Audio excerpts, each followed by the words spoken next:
नज़रों में मुस्तफ़ा की गली थी अभी अभी। आप मालूम कर रहे थे फरिश्तों से जिब्राइल, मालूम कर रहे थे फरिश्तों से जिब्राइल, किसके जुबा पे नाते नबी थी अभी अभी। बहुत ही आप इत्मीनान से बैठे हुए हज़रात, कुछ देर मोहब्बत से सुन लें। ये वो कामयाब जलसा है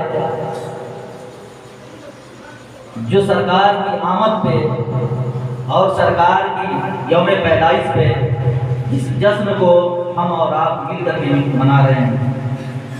कमेटी वाले हजरात बहुत मेहनत किए हैं, रात भर जग करके। अल्लाह तबारक व तआला इनकी जगे हुए इनके मेहनत को अपनी बारगाह में कबूल फरमा दे। इनके मेहनतों मशक्क़त को अल्लाह तबारक व तआला कबूल फरमा के इन लोगों को कामयाब और कामरान बनाए। अज़ीज़ान मिल्लत इस्लामिया, अस्सलामु अलैकुम व रहमतुल्लाहि व बरकातुहू। नहमदुहू व नसल्ली अला हबीबिहिल करीम, अम्मा बाद, फ़अऊज़ु बिल्लाहि मिनश शैतानिर रजीम, बिस्मिल्लाहिर रहमानिर रहीम। वमा अरसलनाका इल्ला रहमतल लिल आलमीन। आमन्तु बिल्लाहि सदक़ल्लाहुल अज़ीम व सदक़ रसूलुहुन नबियुल मतीनुल करीम व नहनु अला ज़ालिका लमिनश शाहिदीन वस्साकिरीन वल्हम्दुलिल्लाहि रब्बिल आलमीन। अभी मैंने जिस आयत करीमा का तिलावत करने का शर्फ हासिल किया, अल्लाह रब्बुल इज़्ज़त कुरान मुक़द्दस में इरशाद फरमाता है, वमा अरसलनाका इल्ला रहमतल लिल आलमीन। ये महबूब, हमने आपको तमाम जहान के लिए रहमत बना करके भेजा, इंसान के लिए रहमत बना करके भेजा, चाँद और सूरज के लिए भी रहमत बना करके भेजा, जमीन व आसमान के लिए भी रहमत बना करके भेजा। उस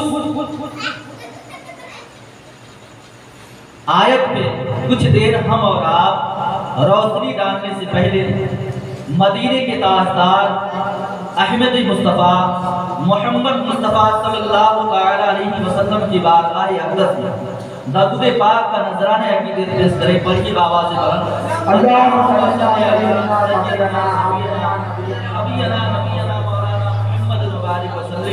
सल्लु अलैहि सलातु व सलाम अलैहि या रसूलल्लाह सल्लल्लाहु तआला अलैहि वसल्लम।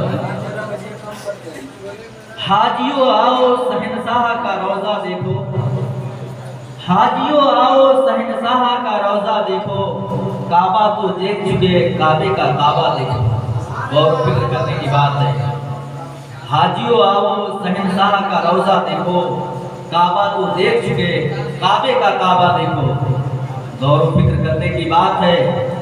उस सरकार की आमद है कि जिस सरकार की उम्मत में आने के लिए हजरत मूसा अलैहिस्सलाम, यहाँ तक कि हदीसों में आया है कि 70 नबी इकराम अल्लाह के महबूब की उम्मत में आने के लिए दुआ करते हैं। 70 नबी अल्लाह के महबूब की उम्मत में आने के लिए दुआ करते थे।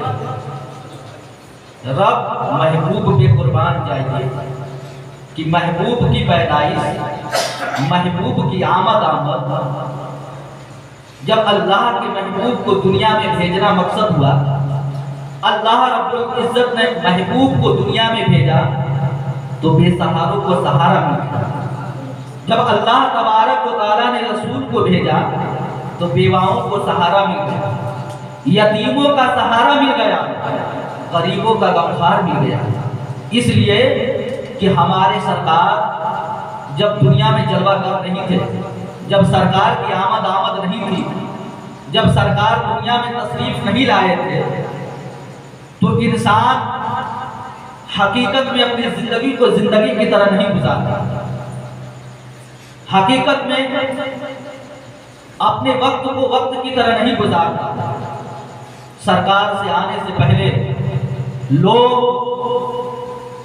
बेवाओं को जिंदा जला दिया करते थे, जिंदी लड़कियों को दफन कर दिया करते थे, मार डालते थे। खाने का कोई तरीका मालूम नहीं था, सोने का कोई सलीका मालूम नहीं था। फिर रब ने महबूब की दुनिया में आमद महबूब को दुनिया में भेजा।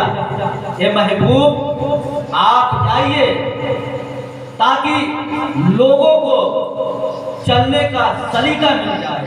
महबूब आप दुनिया में चल करके दिखाइए चला कैसा चलता है। महबूब आप बात करके गुफ्तगू करके बताइए कि बात कैसे की जाती है। अज़ीज़ान मिल्लत इस्लामिया सरवरे कायनात सल्लल्लाहु तआला अलैहि वसल्लम एक दफा सहाबाए किराम की झुरमुट में बैठे। अदब देखिए, सहाबाए किराम की झुरमुट में बैठे थे। हजरत हलीमा सादिया अल्लाह के रसूल की बारगाह में हाजिर हुई। अल्लाह के महबूब सरवरे कायनात सल्लल्लाहु अलैहि वसल्लम अदब से खड़े हो गए। ये पता चला कि ये दर्स हमारे महबूब से मिला है, ये दर्स हमें हमारे रसूल से मिला है। लेकिन गौर व फिक्र करने की बात है कि आज हमारी माँ अगर आ जाए तो हम खड़े नहीं होते। आज हमारा बाप हमारे सामने खड़ा हो जाए तो हम कुर्सी छोड़ करके खड़े नहीं होते। महबूब पे कुर्बान जाइए कि महबूब को महबूब बना करके भेजा। अल्लाह रब्बुल इज्जत ने महबूब को सिर्फ महबूब ही नहीं बनाया, अल्लाह तबारक व तआला ने महबूब को महबूब ही नहीं बनाया। अल्लाह तबारक व तआला ने जब महबूब को दुनिया में भेजा, जब महबूब को दुनिया पानी में भेजा, जिस वक्त सरकार दो आलम सल्लल्लाहु तआला अलैहि वसल्लम की विलादत हुई, अल्लाह रब्बुल इज्जत उस वक्त जितने भी पैदाइश होने वाले थे सभी के घर बेटा पैदा। अज़ीज़ान मिल्लत इस्लामिया तवज्जो देने की जरूरत है, इसलिए कि ये कोई आम महफिल नहीं है, ये अल्लाह के महबूब की महफिल है। अल्लाह के महबूब की वो महफिल है कि जो अल्लाह रब्बुल इज्जत महफिल खत्म होने से पहले इस महफिल की मकबूलियत की सनद मिल जाती है। उस महबूब का जिक्र हो रहा है जिस महबूब का जिक्र रब खुद करता है। उस महबूब का जिक्र हमारे और रब की बस की बात क्या है। महबूब का जिक्र रब खुद करता है। कुरान की आयत है इन्नल्लाहु व मलाइकतुहु युसल्लूना अलन नबी या अय्युहल्लज़ीना आमनू सल्लु अलैहि व सल्लिमू तस्लीमा। रब ने जब नमाज पढ़ने का हुक्म दिया तो सिर्फ बंदों को हुक्म दिया, बंदे तुम्हारे ऊपर नमाज फर्ज है पढ़ो। रब नमाज नहीं पढ़ता, रब तो नूर है।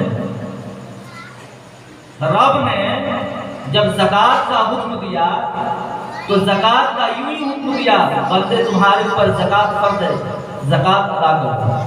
रब ज़कात नहीं देता, न देने की जरूरत है। लेकिन जब बात आई हमारे रसूल की, जब बात आई अहमद मुस्तफा, जब बात आई रसूलों की, रसूल की, तब अल्लाह तबारक व तआला ने कह दिया इन्नल्लाहु व मलाइकतुहु युसल्लूना अलन नबी। मैं भी महबूब पे दरूद भेजता हूँ, तुम भी खूब खूब दरूद व सलाम भेजो। ये रब फरमा रहा है, यानी रब कोई इबादत नहीं करता, इबादत से पाक है, नूर है, अल्लाह का जलवा है, नूर है। लेकिन रब फरमा रहा है कि मैं दुरूद भेजता हूँ, तुम भी खूब खूब दुरूद व सलाम भेजो। दुरूद की तो वो फजीलत है, इसलिए आप तवज्जो से सुने था, दुरूद की वो फजीलत है कि दुरूद का हुक्म है कि हम बिस्तरे पे जाए तो भी दुरूद पढ़ सकते हैं, हम बैठे हैं महफिलों में तो भी दुरूद पढ़ सकते हैं, हम सोने की हाजत में जा रहे हैं तो भी दुरूद पढ़ सकते हैं। लेकिन कुर्बान जाइए जब अल्लाह तबारक व तआला ने फरमाया या अय्युहल्लज़ीना आमनू सल्लु अलैहि व सल्लिमू तस्लीमा, यानी महबूब पे सलाम भेजो। सलाम भेजने का ये हुक्म नहीं दिया कि तुम बैठ करके सलाम पढ़ सकते हो, सो करके सलाम पढ़ सकते हो। कुरान की आयत है, उठा करके पढ़िए। महबूब के लिए अल्लाह तबारक व तआला फरमाता है कि खड़े होकर के सलातो सलाम पढ़ो। खड़े होकर के सलातो सलाम पढ़ो। यानी रब जब फरमा रहा है कि मैं दुरूद महबूब पे भेजता हूँ, तुम भी दुरूद भेजो, तो दुरूद तो सो करके भी भेजा जा सकता है, बैठ करके भेजा जा सकता है, महफिलों में बैठ करके भेजा जा सकता है। लेकिन जब बात सलातो सलाम की आई तो वही रब फरमा रहा है खड़े होकर के महबूब पे सलातो सलाम भेजो। अज़ीज़ान मिल्लत इस्लामिया, रब ने महबूब को इतना नवाजा, इतना अता किया कि हम और आप पूरी जिंदगी महबूब की तारीफ करते करते थक जाएंगे, लेकिन महबूब की तारीफ खत्म नहीं होने वाली। जब अल्लाह तबारक व तआला ने सरवरे कायनात सल्लल्लाहु अलैहि वसल्लम की विलादत पे जब जिब्रील अमी को हुक्म दिया, ए जिब्राइल जाओ जमीन पे झंडा लगा। जिब्राइल अलैहिस्सलाम आए, एक मगरिब में एक मशरिक में एक खाना काबा की छत पे लगा झंडा का सबूत हजरत जिब्रील अमी जो फरिश्तों के सरदार हैं, उनको हुक्म दिया जा रहा है कि जमीन पे जाइए, सरकार की आमद होने वाली है, आप जाकर के झंडा लगा देना। यहाँ तक कि हदीस मुबारका है, हजरत आमीना फरमाती हैं कि जैसे ही हमारे सिकम में महबूब आए, हर महीने कोई ना कोई नबी मुबारकबाद देने के लिए आना शुरू हो। एक वक्त ऐसा आया कि हजरत आमीना के पास 3 औरतें आई। जब औरतों को पहली बार हजरत आमीना ने देखा तो पूछा, आपकी तारीफ मैं नहीं पहचान, अपनी तारीफ बयान की। एक ने बताया कि मुझे हजरत हव्वा कहा जाता है, इंसानों की माँ, हजरत आदम अलैहिस्सलाम की बीवी। दूसरी ने अपनी तारीफ कराई कि मुझे मरियम कहा जाता है, मैं हजरत ईसा अलैहिस्सलाम की माँ। तीसरे ने अपनी तारीफ कराई कि मैं हजरत हाजरा हूँ, हजरत इस्माइल अलैहिस्सलाम की अम्मी और हजरत इब्राहिम की बीवी। फिर उन्होंने पूछा कि आखिर आने का सबब क्या है, आने की वजह क्या है। तो उन्होंने कहा कि जो आपके सिकमे मुबारक में पल रहा है वो रसूलों का रसूल है, वो नबियों का नबी है, जो दुनिया में तशरीफ लाने वाला है। मैं उन्हीं की मुबारकबाद पेश करने के लिए आपकी बारगाह में अल्लाह का हुक्म है हाजिर हुए हैं। अज़ीज़ान मिल्लत इस्लामिया, अल्लाह के महबूब सरवरे कायनात सल्लल्लाहु अलैहि वसल्लम की आमद पे एतराज करते हैं। कहाँ पे लिखा है कि मक्के वालों ने सरकार की आमद कहाँ जलसा मनाया, कहाँ सरकार की आमद मनाई, तो जब सरवरे कायनात सल्लल्लाहु अलैहि वसल्लम मक्के में तशरीफ लाए, उस वक्त कुफ्फार और मुशरिकीन थे, ईमान वाले नहीं थे। ईमान वाले सिर्फ हजरत अब्दुल मुत्तलिब का घर था। लेकिन फिर भी देखिए, यौमे पैदाइश पे सरकार की आमद पे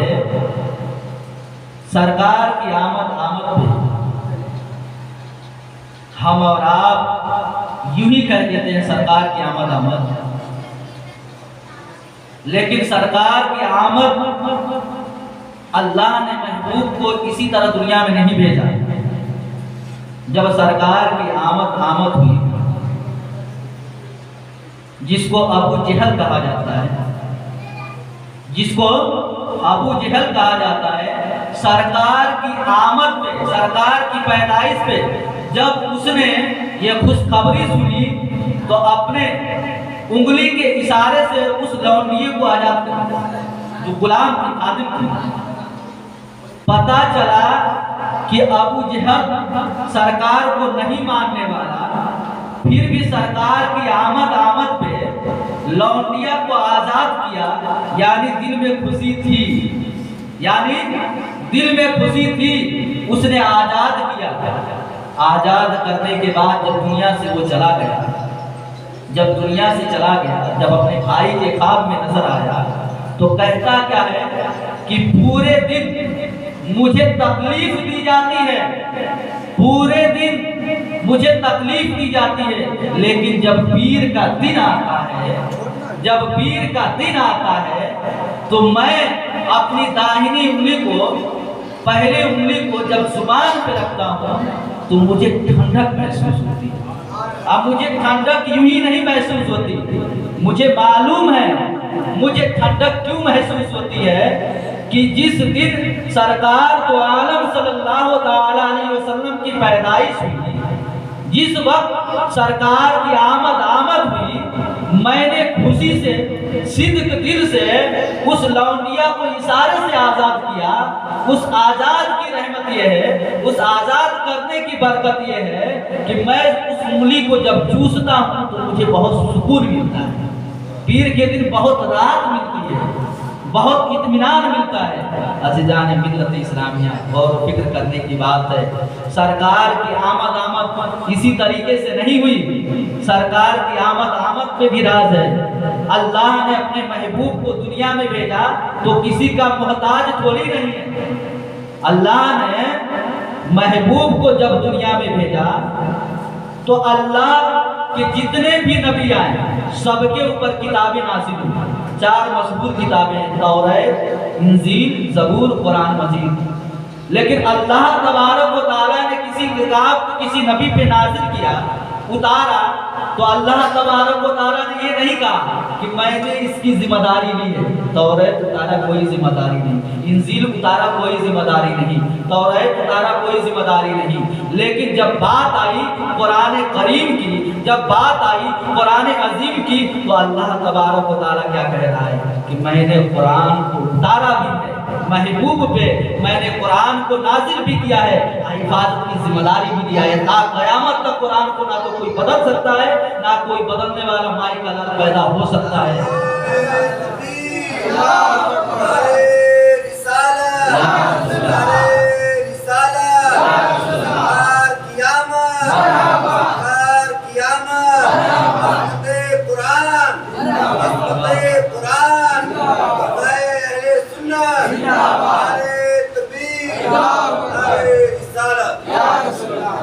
आज हम और आप कुरान को नहीं समझते हैं। सहाबाए किराम की जिंदगी में, जब सहाबाए किराम की जिंदगी हुआ करती थी तो डॉक्टर और हकीम बड़े बड़े नहीं मिलते। आज तो खैर माशाअल्लाह, अल्लाह का शुक्र है कि आपको PGI मिल जाए। उस वक्त कोई चीज सीखना हो या किसी चीज की जानकारी लेनी हो, यहाँ तक कि सहाबाए किराम फरमाते हैं कि अगर सुई भी गुम हो जाए तो कुरान मुकद्दस से पता लगाया जा सकता है, कुरान अजीम से पता लगाया जा सकता है। पता चला उस वक्त अगर कोई बीमारी खोजनी होती थी कुरान उठाया जाता था, कोई परेशानी खोजनी होती थी कुरान उठाया जाता था, कोई मुसीबत को दूर करना होता तो कुरान को उठा करके मस्जिद नबी में पढ़ा जाता। लेकिन आज हमारे और आपके बीच कोई परेशानी आ जाए, कोई मुसीबत आ जाए, हम कुरान की तरफ नहीं जाते, कुरान की तरफ नहीं जाते, नमाज की तरफ नहीं जाते, जो कि हमें मालूम है डॉक्टर ठीक नहीं कर पाएगा, डॉक्टर सिर्फ इंजेक्शन लगाएगा, डॉक्टर सिर्फ दवा देगा। ठीक करने वाली जात महबूब की जात है, ठीक करने वाली जात रब की जात है। इसलिए जब अल्लाह तबारक व तआला की बारगाह में हम तो सना करते हैं, अल्लाह तबारक व तआला की बारगाह में दुआ करते हैं, तो अल्लाह तबारक व तआला दुआओं को कबूल करता है। लेकिन हमें और आपको मालूम नहीं। एक वाकया मैं बताता चलूं। एक नन्हा सा बच्चा था, उसके बाप का इंतकाल हो गया, उसके बाप का इंतकाल हो गया। उसकी उम्र तकरीबन ज्यादा नहीं रही होगी, 5 साल की उम्र रही होगी। उस बच्चे को कब्र पे ले जाया जाता है, मट्टी दी जाती है, सब चीज हो जाता है। होने के बाद वो बच्चा कब्र पे सिर्फ बिस्मिल्लाहिर्रहमानिर्रहीम पढ़ता है, अल्लाह तबारक व तआला फरिश्तों को इकट्ठा कर लेता है। ये फरिश्ता, मैंने इसकी सारी खताओं को माफ कर दिया, मैंने इसके सारे गुनाहों को माफ कर दिया, अब इसको जन्नत का लिबास पहनाओ, इससे हिसाब नहीं लेना है, इसे जन्नत में दाखिल कर दो। फरिश्ते मचल जाते हैं, कहते हैं या रब आखिर वजह क्या है? दुनिया के अंदर ये चुगलखोरी करता था, दुनिया के अंदर लोगों को सताया करता था, दुनिया के अंदर लोगों को परेशान किया करता था, दुनिया के अंदर इसने तो कोई नेक काम किया ही नहीं है। रब फरमाता है, ए बंदा तू देख रहा है कि इसने कोई नेक काम नहीं किया, लेकिन मैं तो देख रहा हूँ, मैं तो देख रहा हूँ कि ये नेक काम कर करके आया है। इसका बच्चा इसके कब्र पे बैठ करके बिस्मिल्लाहिर्रहमानिर्रहीम कह रहा है, मुझे रहीम कह के पुकार रहा है, मुझे रहमान कह के पुकार रहा है। मेरी रहमत को गवारा नहीं कि जिसका मासूम सा बच्चा उसके कब्र पे बैठ करके मुझे रहमान कह के पुकारे, मुझे रहीम कह के पुकारे। रब की जात की रहमत को गवारा नहीं, मैंने उसकी सारी खताओं को माफ कर दिया, मैंने उसके सारे गुनाहों को माफ कर दिया, उसको जन्नत का लिबास पहनाया जाए, जन्नत में दाखिल कर दिया जाए। अज़ीज़ान मिल्लत इस्लामिया, सिर्फ बिस्मिल्लाहिर्रहमानिर्रहीम कुरान की आयत पढ़ी जा रही है तो बख्शिश का परवाना मिल जा रहा है। तो हम पूरे कुरान को अगर तिलावत करें तो अल्लाह तबारक व तआला हमारे लिए रिज़्क़ का भी दरवाजा खोल देगा, परेशानी के दरवाजों को बंद कर देगा,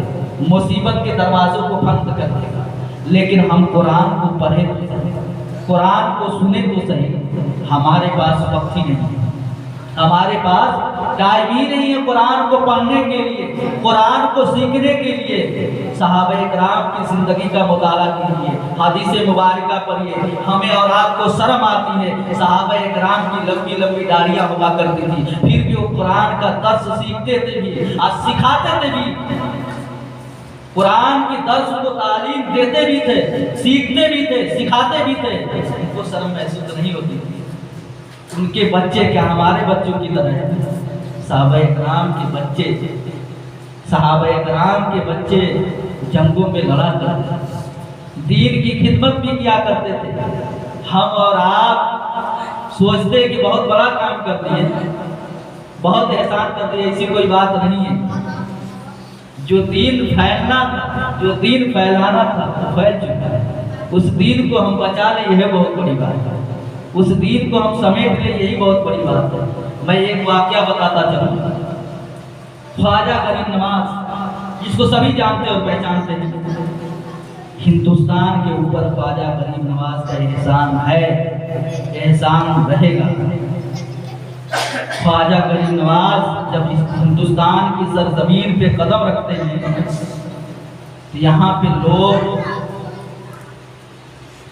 सिर्फ और सिर्फ उर्दू को जानते हैं। जब ख्वाजा गरीब नवाज ने कदम रखा, रास्ते से उनकी गुजर हो रही तो साधु और पंडितों ने पहले का हवन और पूजा बहुत लंबे समय तक चलता था, साल 100 साल लगातार चलता था। जब गुजर हुआ ख्वाजा गरीब नवाज का तो उनके साथ भी लोग थे, उनके साथ भी लोग थे। रास्ते में उन्होंने देखा तो रुक गए, पूछे कि ये क्या कर रहे हो, ये तो बताओ, ये तुम लोग क्या कर रहे हो? हम लोग पूजा कर रहे हैं, बरसों से हम लोगों को पूजा करते हुए, लकड़ियाँ जलाते हुए 100-200 साल हो गए। यानी तकरीबन इतने दिनों से हम लोग जुड़े हैं, इतने दिनों से मेहनतों और मुशक्कत में लगे हुए। ख्वाजा गरीब नवाज फरमाते हैं, ये बताओ क्या तुमने अपने भगवान को राजी कर दिया? यानी तुम जिसको खुदा मानते हो उसको राजी कर दिया? वो कहता है कि मुझे मालूम नहीं, लेकिन कोशिश में लगे। कहते कि ये बताओ, जिस आग को तुमने लगाई है, 100 साल से जला रहे हो, 2 साल से मन्नतें कर रहे हो, उस आग में हाथ डालोगे तो जलेगा कि नहीं जलेगा? वो कहता है गजब मौलवी साहब बात करते हैं, उसको क्या मालूम कि ख्वाजा गरीब नवाज गजब की बात करते हैं आप। कोई आग में हाथ डाले और आग हाथ न जले, ऐसा हो ही नहीं सकता। तो कहते हैं कि मैं डाल सकता हूँ, मेरा ना तो हाथ जल सकता है, ना बदन जल सकता है, ना लिबास जल सकता है, ऐसी कोई बात ही नहीं। कहते देखना चाहते हो, मैं उस खुदा को मानने वाला हूँ, मैं उस रसूल को मानने वाला हूँ, मैं एक खुदा को मानने वाला हूँ, मैं एक रसूल को मानने वाला हूँ। तुम मेरे हाथ को जलाने की बात करते हो। मेरे हाथ की जलाने की बात तो छोड़ो, अगर मेरे खड़ाओं को जलाते, मेरे खड़ाओं को जलाते तो फिर कहना। वो उठा करके खड़ाओं को आग में डाल देता है। जैसे ही आग में ख्वाजा की नमाज की खड़ाओं पड़ती है, वो आग बुझ जाती है।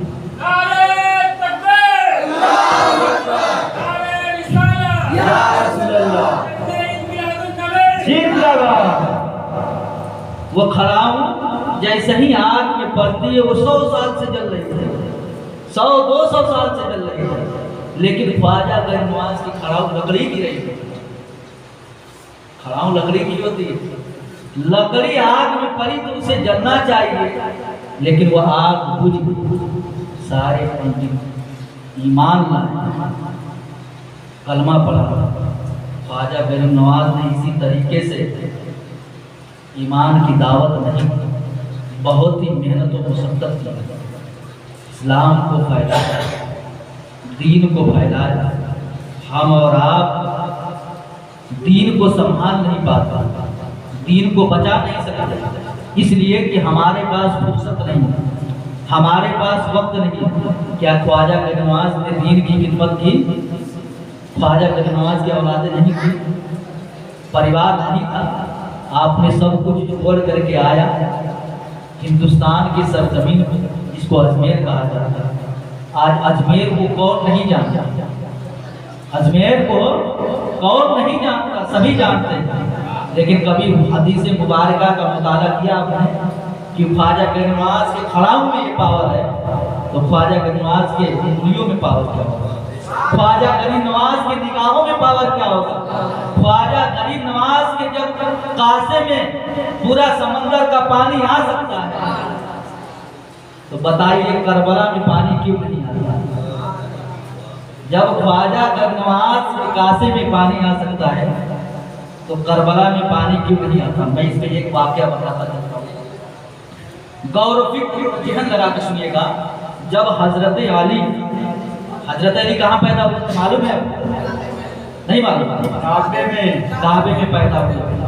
हजरत अली की पैदाइश काबे में हुई थी। आप उस वक्त तक नहीं खोल रहे थे कि जब तक सरकार की दीदार न हो जाए, मैं आँख को नहीं खोलूंगा, चाहे कुछ भी हो जाए, कितना भी वक्त गुजर जाए। सरकार का चेहरा आपने देखा, आपने अपनी आंखों को खोला। फिर एक वक्त गुजरने के बाद जब खाने काबा की बुतों को गिराने की बात चली, तो अल्लाह के महबूब ने फरमाया, ये हजरत अली मेरे कांधों पे चढ़ जाओ। हजरत अली कहते हैं, महबूब मैं कैसे चढ़ सकता? आप मेरे कांधों पे चढ़ जाए। महबूब फरमाते, हजरत अली तुम नबूवत का बोझ नहीं बर्दाश्त कर सकते, तुम्हारे अंदर ताकत और कुव्वत है वो अलग बात है, लेकिन नबूवत का बोझ बर्दाश्त करना तुम्हारे बस की बात नहीं। आओ मेरे कांधे पे चढ़ो। जब हजरत अली चढ़ते हैं कांधों पे, तो जब चढ़ते हैं तो अपने हाथ को जब उठाते हैं तो आसमान तक हाथ पहुंचता है। कहाँ तक पहुंचता है? महबूब से बनवाते, महबूब मैं इतनी ऊंचाई पे चढ़ गया हूँ कि आसमान को छू सकता हूँ। सोचने की बात है, जब हजरत अली एक बार कांधे पे चढ़े तो उस आसमान को छू सकते हैं। हुसैन तो कांधे पे खेला करते थे, हुसैन तो कांधों को चूमा करते थे, हुसैन को गोद में खेला करते थे। हजरत अली तो सिर्फ एक बार चढ़े, हुसैन तो बार बार चढ़ते थे, नमाज की हालत में चढ़ते थे।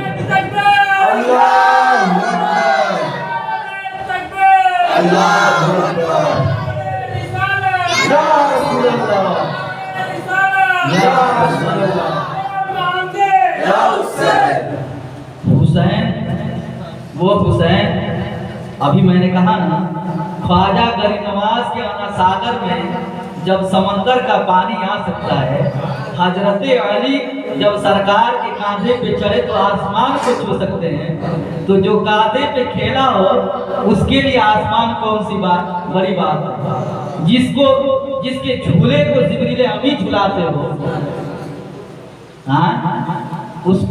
उसका मर्तबा, उसका मकाम क्या पूछना। जब एक बार चढ़े तो आसमान को छू ले। इमाम हुसैन तो कांधों से खेला, गोद में खेला करते थे। महबूब इस कदर मोहब्बत फरमाते थे कि मेंबर से उतरने की किसी को इजाजत नहीं, लेकिन महबूब मेंबर भी छोड़ देते थे। हुसैन से इस कदर मोहब्बत कि मेंबर भी छोड़ देते थे। महबूब को इमाम हुसैन को उठा लेते थे, इमाम हुसैन से प्यार करते। सोचने की बात है, क्या महबूब को मालूम नहीं था? महबूब को मालूम, करबला का वाकया मालूम, करबला के हालात मालूम थे। महबूब जब प्यार करते इमाम हुसैन से तो कभी पेशानी को चूमते, कभी गले को चूमते। हम और आप बहुत आसानी से समझ सकते हैं कि इस्लाम हमारे दीन हमारे हाथ में बहुत कुर्बानियाँ दी गई, बहुत कुर्बानियाँ पेश की गई। क्या अगर इमाम हुसैन चाहते तो करबला में पानी नहीं आ सकता? इमाम हुसैन अगर दुआ करते थे तो नहरे फुरात का कब्जा नहीं हट जाता। आज हम और आप नारा लगाते तो कोई बड़ी बात नहीं है। जब अली अब्बास करबला में नारा लगाए थे, यजीदियों के छक्के छुड़ा दिए, यजीदियों के छक्के छुड़ा दिए थे।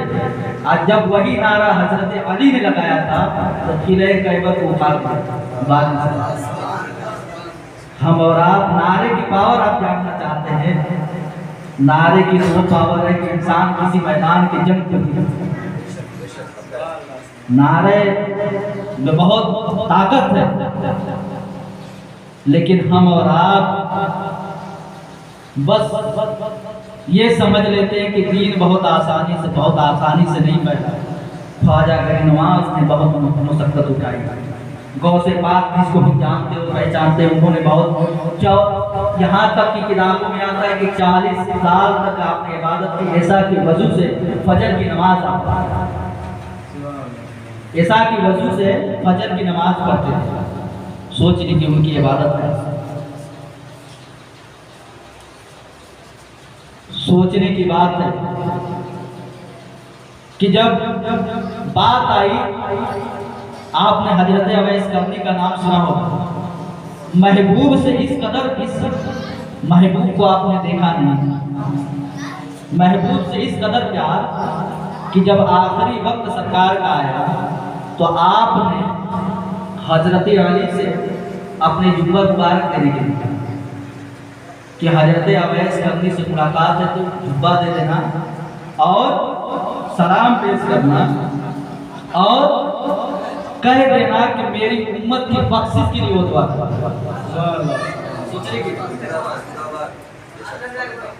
वो रसूल जो खुद दुआ कर दे तो पूरी कायनात की तकदीर बदल दे। वो हजरत अवैस करनी से कह रहा है कि कह दीजिए कि मेरी उम्मत के लिए दुआ करें। जब हजरत अवैस करनी दुआ के लिए हाथ उठाए तो रब ने आधी उम्मत की बख्शिश फरमा दी।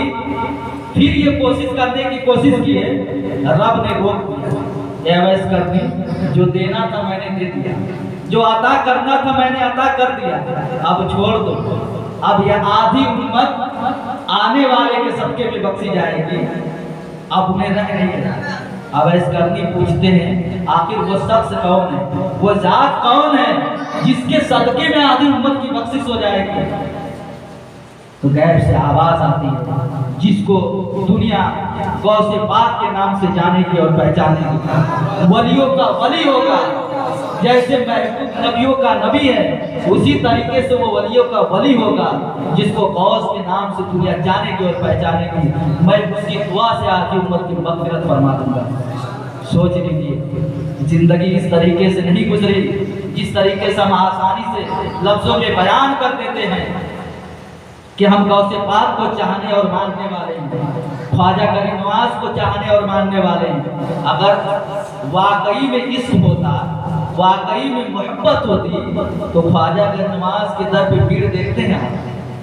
कोई मौसम हो, बारिश हो, आंधी हो, तूफान हो, भीड़ खत्म होने का नाम नहीं लेता, इसलिए कि उन्होंने दीन की खिदमत के लिए अपने आप को कुर्बान कर दिया। जब आपने अपने आप को कुर्बान किया तो महबूब ने आपके मर्तबे को बुलंद वाला किया, आपको जिंदगी भर के लिए, हमेशा के लिए जिंदा कर दिया। कुरान की आयत भी है, अला इन्ना औलिया अल्लाहि ला खौफुन अलैहिम वला हुम यहज़नून अल्लज़ीना आमनू व कानू यत्तक़ून। अल्लाह के वली को ना तो कोई डर होता है, ना ही कोई खौफ, ना ही कोई गम होता है। इसलिए रब फरमाता है जब कोई अल्लाह का वली बन जाता है, जब कोई अल्लाह का वली हो जाता है तो मैं उसकी जुबान बन जाता हूँ। रब फरमाता है, सोचने की बात है, जब उसकी जुबान बन जाता हूँ, उसका हाथ बन जाता हूँ, उसकी आंख बन जाता हूँ, उसका पैर बन जाता हूँ। जब ये रब खुद फरमा रहा है तो सोचिए कि जब वो अपनी जुबान से कहेगा तो वो कहेगा कि रब कहेगा। जब वो पैर से चलेगा तो वो चलेगा कि रब चलेगा। ये हमारी बात नहीं है, ये आपकी बात नहीं है, कुरान की बात है। तो कुरान में रब खुद फरमाता है कि जब अल्लाह का वली हो जाता है तो अल्लाह का दोस्त हो जाता है। जब अल्लाह का दोस्त होता है तो जो कह दे वो हो जाए, जो कह दे वो हो जाए। लेकिन अज़ीज़ान मिल्लत इस्लामिया, हम और आप उस नबी को मानने वाले, उस रसूल को मानने वाले जो दुनिया में तशरीफ लाया तो पेशानी सजदे, किसमें पेशानी सजदे। 1 लाख कमोबेश 2 लाख अंबिया इकराम दुनिया में तशरीफ लाए। आप किताबों का मुताला कीजिए तो मालूम होगा किसी नबी ने, सभी ने एक ही तस्बीह पढ़ी सजदे में जाने के बाद, सुबहान रब्बियल आला। क्या पढ़ा? हम भी पढ़ते हैं, आप भी पढ़ते हैं, लेकिन कुर्बान जाइए महबूब पे कि महबूब की आमद है, महबूब की पैदाइश है, महबूब की पेशानी सजदे मुबारक में। अब महबूब क्या कह रहे हैं? रब्बे हबली उम्मती, रब्बे हबली उम्मती, यानी दुनिया में तशरीफ लाते ही अपनी उम्मत का ख्याल। बाहर नबी, कुर्बान जाइए उस नबी पे कि जो नबी दुनिया में तशरीफ लाते ही अपने गुनहगार उम्मत का ख्याल कि हे रब मेरी उम्मत की बख्शिश कर दे, मेरी उम्मत को मेरे हवाले कर दे। सोचने की बात है, नबी तो बहुत आए, हजरत इब्राहिम भी आए, हजरत इस्माइल भी आए, हजरत ईसा भी आए, हजरत मूसा भी आए, हजरत ज़करिया भी आए, हजरत यहया भी आए, लेकिन किसी ने ये क्यों नहीं पढ़ा? किसी ने ये क्यों नहीं पढ़ा?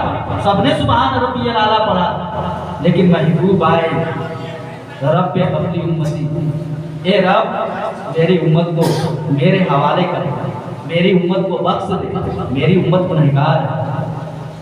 सोचने की बात है कि वो महबूब अपनी उम्मत के बारे में, यहाँ तक की किताबों में आता है हदीस मुबारका में कि अपने उम्मत के गम में सरकार कभी कभी रोया करते, दुआ मांगते अपनी उम्मत के लिए तो रोते भी। हम और आप इतनी आसानी से भूल जाते हैं, हम इतनी आसानी से भूल जाते हैं उस महबूब के सहदाई में, उस महबूब को मानने और जानने वाले। महबूब ने हमें क्या दर्ज दिया? बैठने का सलीका महबूब ने सिखाया, बोलने का तरीका महबूब ने सिखाया, देखने का तरीका महबूब ने बताया, खाना खाने का तरीका महबूब ने सिखाया। सब कुछ जब सिखा दिए तो हम उस पर अमल क्यों नहीं करते? नमाज पढ़ने का तरीका महबूब ने सिखा दिया, नमाज पढ़ने का तरीका भी महबूब ने सिखा दिया, लेकिन हम आप क्यों नहीं पढ़ते?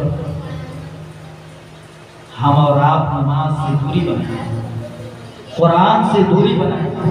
अभी मैंने बताया कि कुरान में सब कुछ है,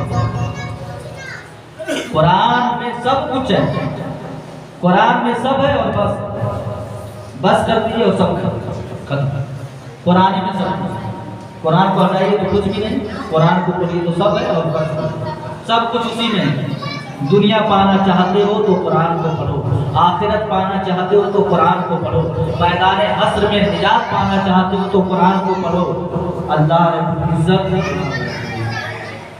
सरकार की उम्मत की बख्शिश का परवाना देती है, लेकिन बख्शिश इसी तरह नहीं मिलने वाली।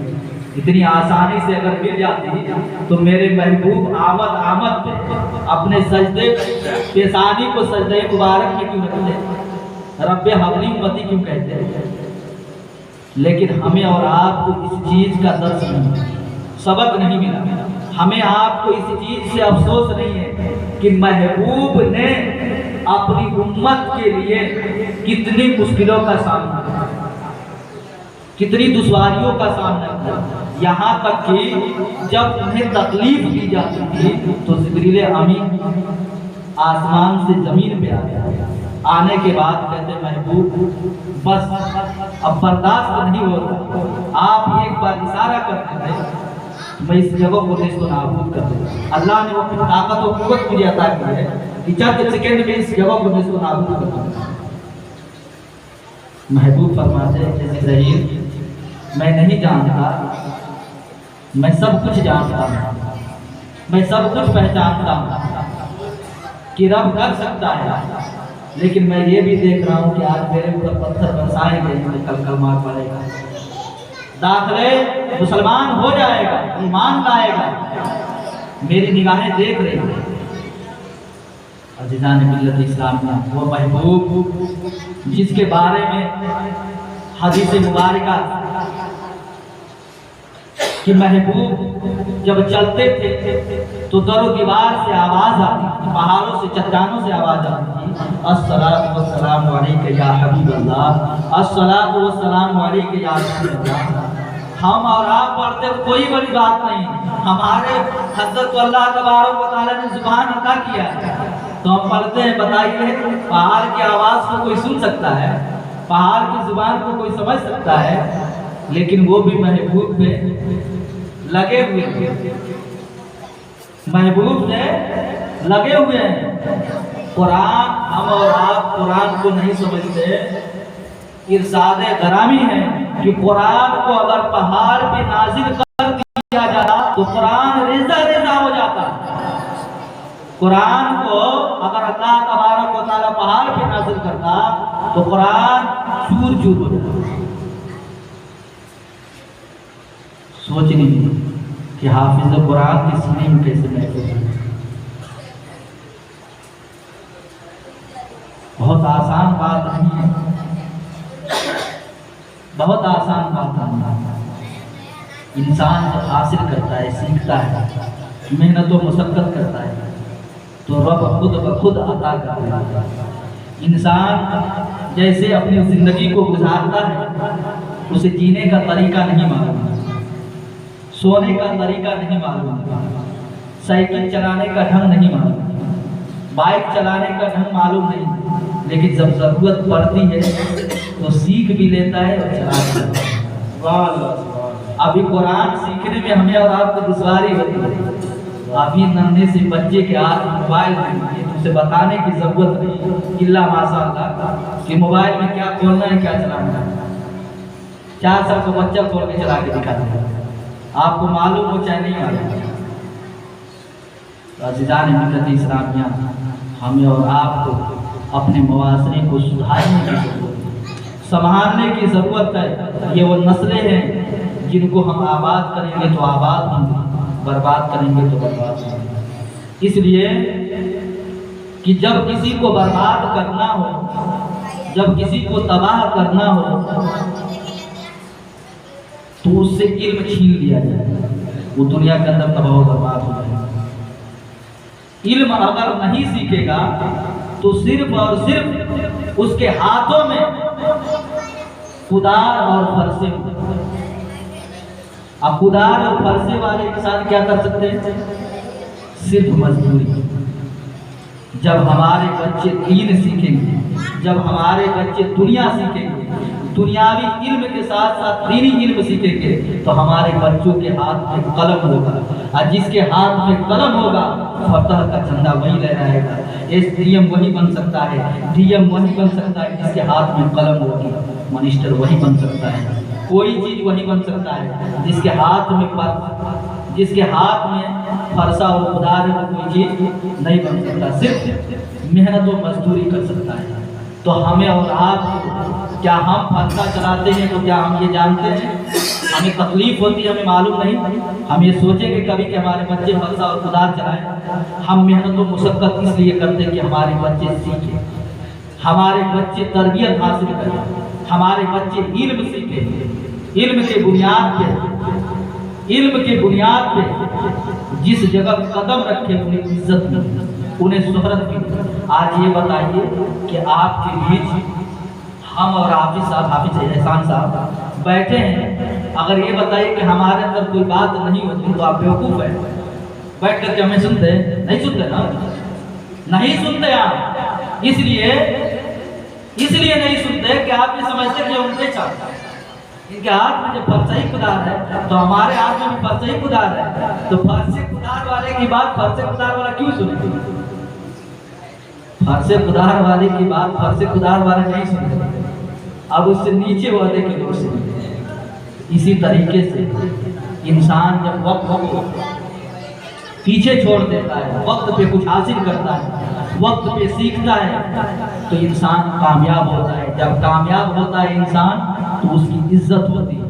क्या होती है? उसकी इज्जत होती है दुनिया के अंदर। और जिस तरीके से उसकी इज्जत होती है, उसके सदके में, उसके सदके में उसके महल्ले की इज्जत होती है, उसके इल्म सदके, सीखने के सदके में उसके वालिद वालिदैन भले ही उनका चाहता है, लेकिन फिर देखने वाला क्या कहता है? अरे यार वो इमाम साहब की माँ जा रही है, वो हाफिज साहब के वालिद जा रहे हैं, वो हाफिज साहब की वालिदा जा रही है, वो आलिम साहब के वालिद जा रहे हैं। कोई ये नहीं कहता, कोई ये नहीं कहता कि उनका बेटा हाफिज कुरान जा रहा है। फिर वो ये कहता है कि हाफिज कुरान की माँ जा रही है, जिसने अपने बच्चे को कुरान सिखाया और उस बच्चे ने कुरान को सीने में उतारा, उसके सदके में देखिए कितनी इज्जत है, महल्ले की भी इज्जत, माँ बाप की भी इज्जत, पड़ोसियों की भी इज्जत। तो इल्म बहुत बड़ा चीज है। हम और आप बस इस दुनिया पानी में अपने आप को डुबाए हुए, वक्त बर्बाद हो रहा है। ये बताइए कि यहाँ पे जितने बैठे हैं क्या सभी के महल है? सभी के महल नहीं। ये बताइए कि ना तो उसकी दुनिया ही कामयाब है ना आखिरत। हमारे कहने का मतलब कि अगर हम दुनिया के अंदर पैसा ही कमा करके हमारा ऐसो इजरत कुछ देर के लिए खरीद देते तो समझ में आती कि दुनियावी जिंदगी को जन्नत बना दे। लेकिन दुनिया में भी तो कुछ नहीं है, ना हमारे पास चलने के लिए गाड़ी है, ना हमारे पास ढंग के मकान है, वैसे भी तो कुछ हालात नहीं है, जैसे तैसे जिंदगी गुजर बसर हो रही। तो हम क्यों ना अपनी जिंदगी को इस तरीके में महबूब की इसमें अपनी जिंदगी को गुजारे, ताकि दुनियावी जिंदगी भी अल्लाह तबारक व तआला हमारा सवार दे और उसके सदके में आखिरत की जिंदगी को भी सवार दे।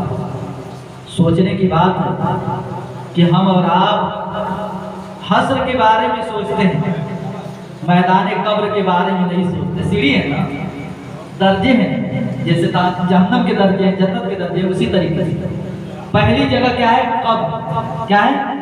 कब्र। कब्र के बारे में सोचते हैं, कब्र की तैयारी ही नहीं करते। कब्र की अगर तैयारी करते तो सभी को मालूम है कि कब्र एक अंधेरा घर, एक गड्ढा है, सभी को मालूम है, वहां पे उजाला ले जाने की जरूरत है।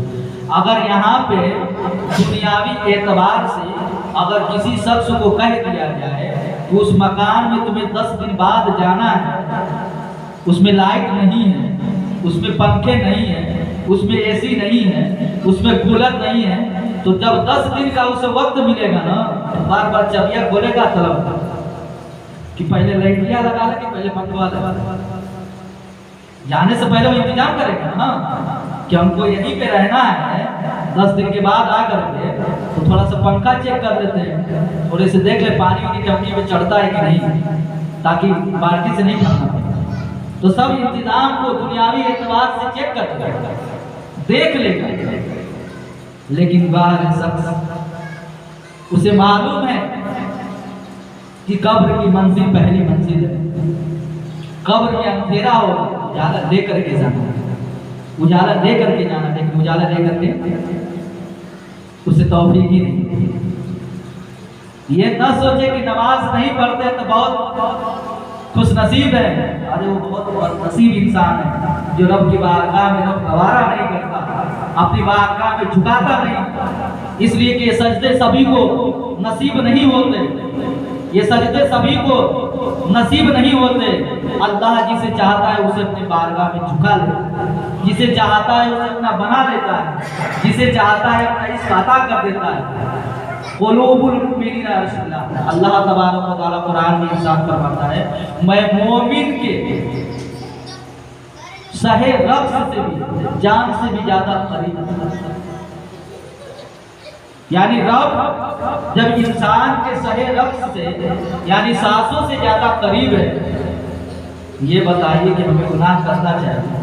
अगर हमें मालूम हो जाए दुनियावी एतबार से, बाप तो छोड़िए, अगर मुझे मालूम चल जाए कि बगल के चचा है, तो बताइए हम कोई गाली देंगे, कोई बेहुरमती करेंगे? मुझे डर सताया रहे, जाएंगे तो अब्बू से कह, जाएंगे तो अम्मी से कह। सोचने की बात है कि हम और आप दुनियावी जिंदगी से कितना डरते हैं, लेकिन रब मेरे करीब है, मुझे भी मालूम है, आपको भी मालूम है कि सहे रब से भी ज्यादा करीब रब मेरे अंदर मौजूद है। इधर उधर कहाँ खोजते हो, इधर उधर कुलूबुल मुमिनीना रसूलुल्लाह, यानी अल्लाह तबारक व तआला तुम्हारे जान से भी ज्यादा तुम्हारे अंदर करीब मौजूद है। तुम इधर उधर खोजो मत, अपने अंदर तलाशो। तलाशने का तरीका ये है, तलाशने का तरीका है कि जब हम रब को तलाशेंगे, रब को अपने करीब महसूस करेंगे, मस्जिदों में नजर आएंगे, नमाजों में, पेशानियों में तड़प, सजदों में तड़प होगी, हमारे आंखों में महबूब की चमक होगी। लेकिन हम और आप दुनिया से कितना डरते हैं और आखिरत से कोई डरते नहीं। इसलिए सभी को मालूम है कि करने वाला वही है जो रब चाहे।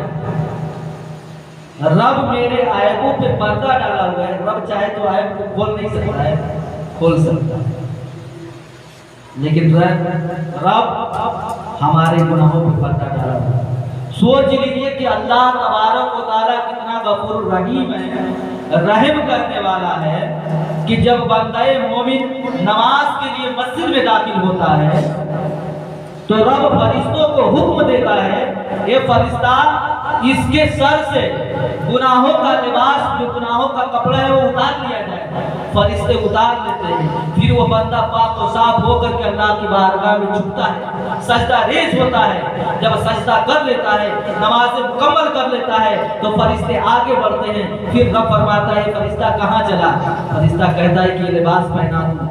रब फरमाता है, ये फरिश्ता अल्लाह की रहमत को गवारा नहीं कि जो मेरे बारगाह में पाक और साफ होकर के झुका था, मेरी बारगाह में सिद्ध दिल से झुका था, मेरी रहमत को गवारा नहीं, इसका लिबास उतार लिए, गुनाहों को तो उतार दो, अब इसे पाक साफ होकर के जाने।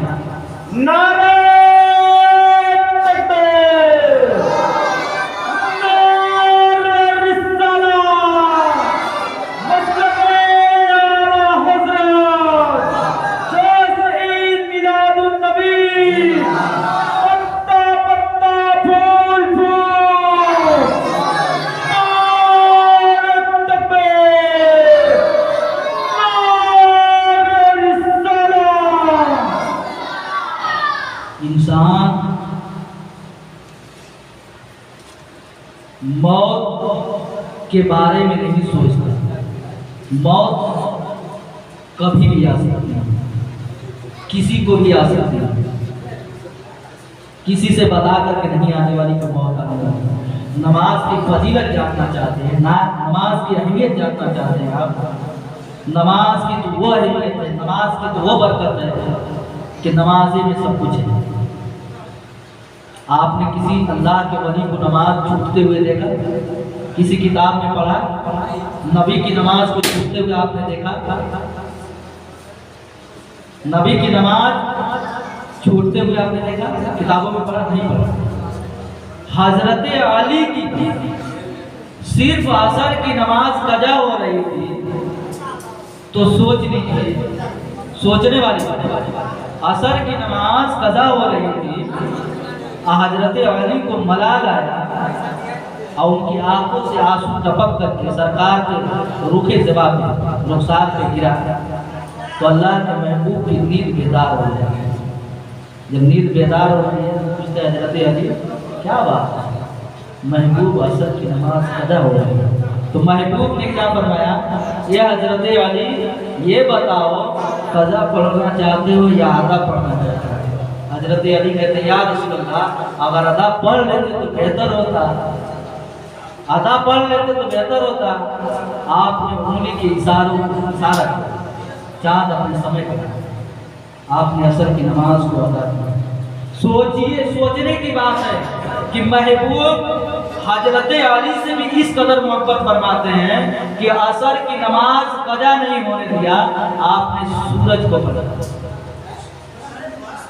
अब सोचने वाली बात है कि हजरत अली से ज्यादा इमाम हुसैन से मोहब्बत करते, इमाम हुसैन से इस कदर मोहब्बत कि इमाम हुसैन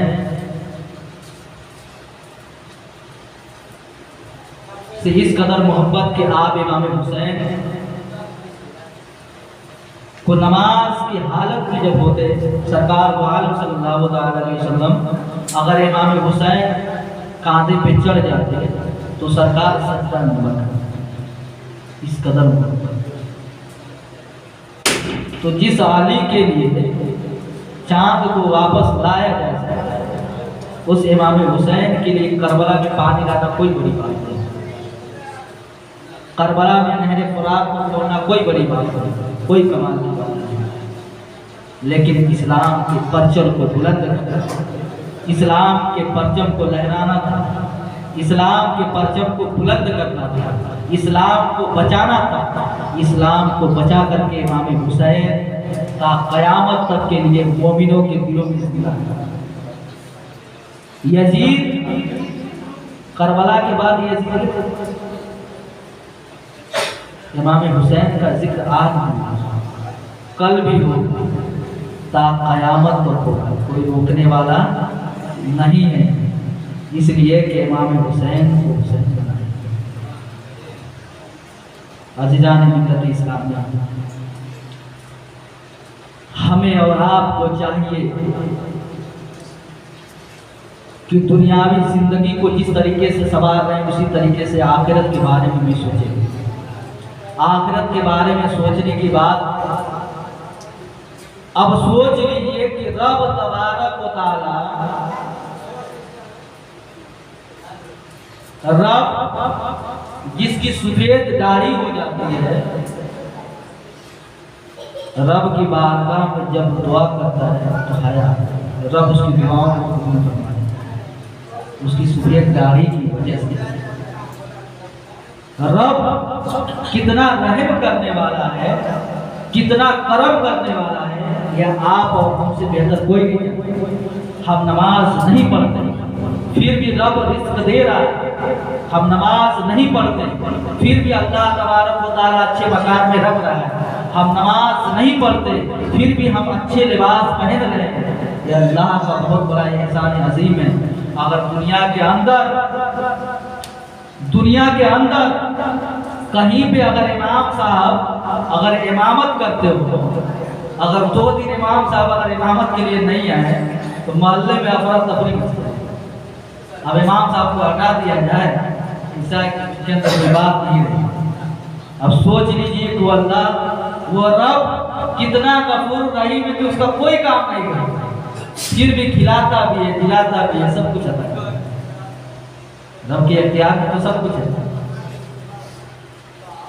लेकिन फिर भी अल्लाह का शुक्र, अल्लाह का अगर हम शुद्ध बजा पाते तो हम कुरान की तरफ देखते, हम नमाज की तरफ देखते। मस्जिदें सिर्फ रमजान के महीने में नहीं फूल रहती बल्कि हर वक्त फूल रहते, लेकिन हम नमाज से मोहब्बत करते तब। आज जब हम नमाज पढ़ने आएंगे, सिर्फ इसमें नौजवान और बच्चों की गलती नहीं है, इसमें जिम्मेदारान की भी गलती है। जब बाप नमाज पढ़ेगा तो बेटा भी नमाज पढ़ेगा, बाप मस्जिद में आएगा तो बच्चा भी उंगली पकड़ करके मस्जिद में आएगा। जब बच्चा उंगली पकड़ के आएगा तो फिर बाप नहीं भी रहेगा तो भी बच्चा को एक दर्स मिल जाता है, एक सबक मिल जाता है कि मेरा बाप इस चीज से मोहब्बत करता है। जब दुनिया पानी के अंदर जब बाप दुनिया को छोड़ करके चला जाता है तो बेटा उस जगह पे जाता है जहाँ पे बाप बैठा करता था। बेटा उस जगह को तलाशता है जहाँ पे बाप तन्हाइयों में बैठा करता था।